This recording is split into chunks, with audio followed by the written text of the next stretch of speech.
समर्थन किया, अगर कहा जाए तो गलत नहीं होगा, 7 प्रभावित राज्यों के अधिकारियों के साथ में। और इस वक्त फिर यह संकल्प दोहराया गया कि अब इनके ऊपर आखिरी प्रहार करने का वक्त आ गया है। मार्च 2026 तक नक्सलवाद को इस देश से समूल रूप से, जड़ से खत्म करने के लिए प्रतिबद्धता दोहराई गई और साथ ही साथ कहा गया कि नक्सलियों के सरेंडर को लेकर के एक नई पॉलिसी लाई जाएगी। देखिए ये रिपोर्ट। केंद्रीय गृह मंत्री अमित शाह ने छत्तीसगढ़ में वामपंथी उग्रवाद समीक्षा बैठक की अध्यक्षता की। उन्होंने कहा कि केंद्र सरकार छत्तीसगढ़ को नक्सल आतंक से मुक्त कराने के लिए महत्वपूर्ण रणनीति पर काम कर रही है। अमित शाह छत्तीसगढ़ के 3 दिवसीय दौरे पर रायपुर में हैं। इस दौरान उन्होंने नक्सल विरोधी अभियानों पर कई बैठकों की अध्यक्षता की। केंद्रीय गृह मंत्री अमित शाह ने नक्सल प्रभावित 7 राज्यों के मुख्य सचिव, डीजीपी और अधिकारियों के साथ 3 अलग अलग बैठक की। इस बैठक में छत्तीसगढ़, आंध्र प्रदेश, झारखंड, केरल, मध्य प्रदेश, महाराष्ट्र, ओडिशा, तेलंगाना और पश्चिम बंगाल के पुलिस प्रमुखों के अधिकारी शामिल हुए। बैठक में अर्धसैनिक बलों के ऑफिसर भी शिरकत किए।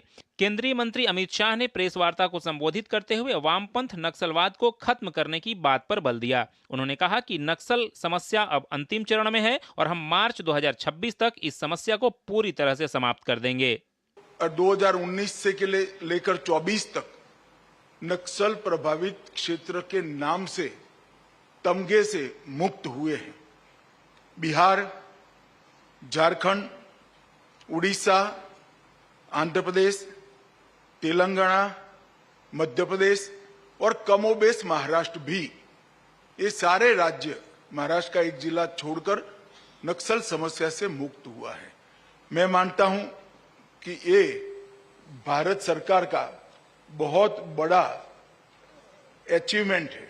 मुझे विश्वास है कि हमारी लड़ाई अंतिम चरण में पहुंची है और हम देश को 2026 मार्च तक पूर्णतया नक्सल समस्या से मुक्त कर पाएंगे।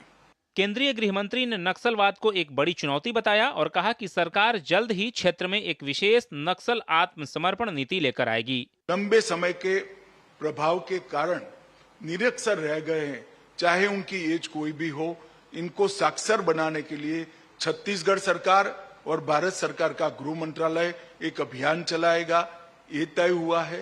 तेंदुपत्ता की खरीदी में आमूलचूर हम परिवर्तन भी करेंगे। एनआईए के तर्ज पर एसआईए बनाकर जो शुरुआत की है, इसको और स्ट्रेंथी कर हम जो 2 सिद्धि का प्रमाण है उसको भी बढ़ाएंगे। एक नए लुक के साथ सरेंडर पॉलिसी को भी छत्तीसगढ़ सरकार 1-2 महीने में भी घोषणा करेगी।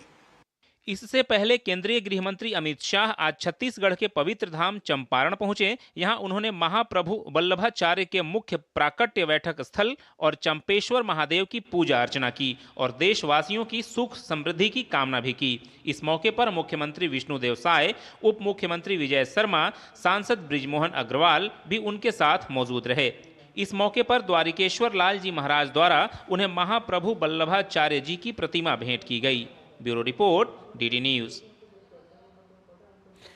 और रक्षा मंत्री राजनाथ सिंह 4 दिनों के अमेरिका के दौरे पर हैं और यह दौरा बेहद महत्वपूर्ण है क्योंकि वहां पर जो समझौते हो रहे हैं वो बेहद महत्वपूर्ण है। सोनोबॉय पनडुब्बी रोधी जो युद्धक है वो खरीदने के लिए अमेरिका